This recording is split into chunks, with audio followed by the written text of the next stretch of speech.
est la différence entre la confiance en soi et l'estime de soi?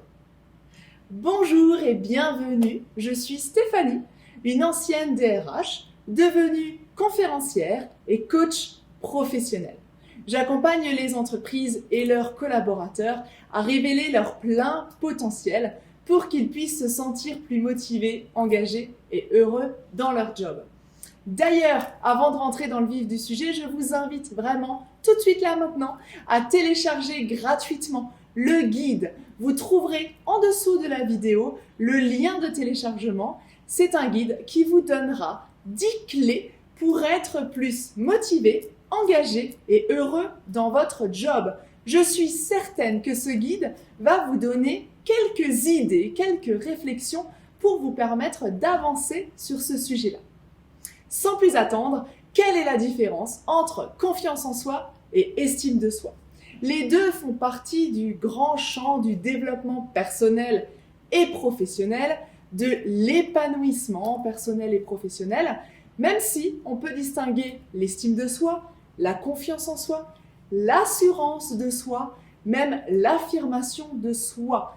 Tout ça, finalement, est englobé sous le même thème, mais il y a des petites différences que je vais vous donner tout de suite. L'idée, c'est bien sûr de mieux se connaître, de s'aimer tel qu'on est pour pouvoir développer son amour propre et de donner de la valeur, donner la juste valeur qu'on a en fonction de qui on est. Donc, quelle est la différence entre la confiance en soi et l'estime de soi? Tout d'abord, j'ai envie de parler des fausses idées sur l'estime de soi et la confiance en soi.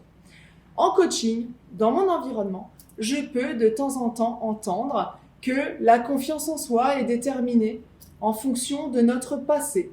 Donc, si on est issu d'une famille plutôt modeste, qui subit, qui est victime de certaines situations du passé, on hérite de ces situations-là et donc on va dire que la fatalité va faire que nous allons manquer naturellement de confiance en nous.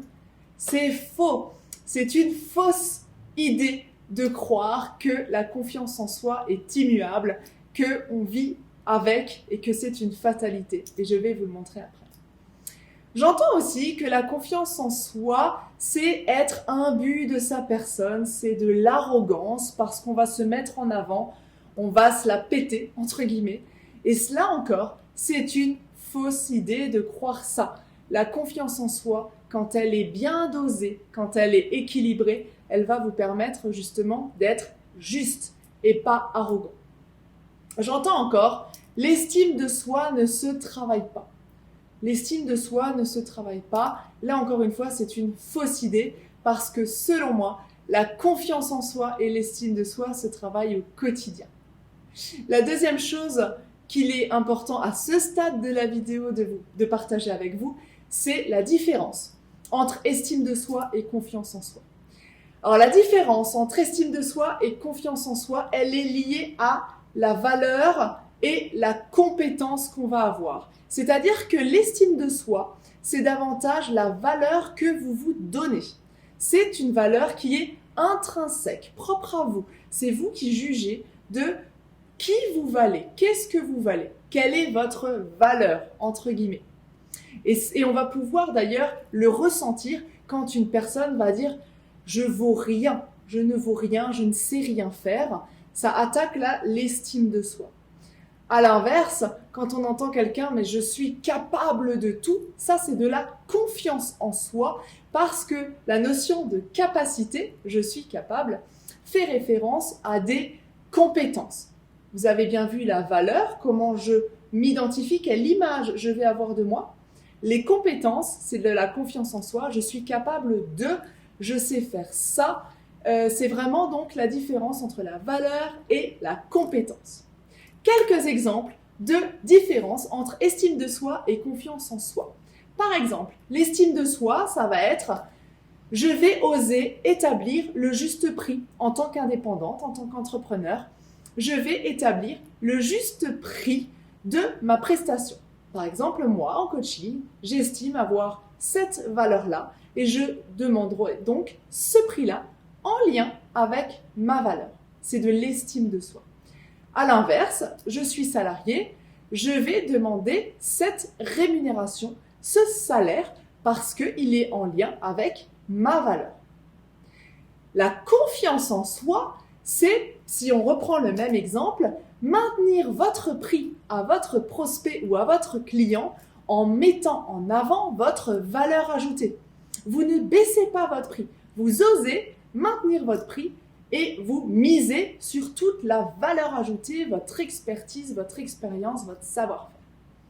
D'un point de vue salarié, ça sera oser demander une augmentation. Dans le premier cas, l'estime de soi, c'est est-ce que je suis payé à ma juste valeur? Dans le deuxième cas, la confiance en soi, ça va être souvent le passage à l'action.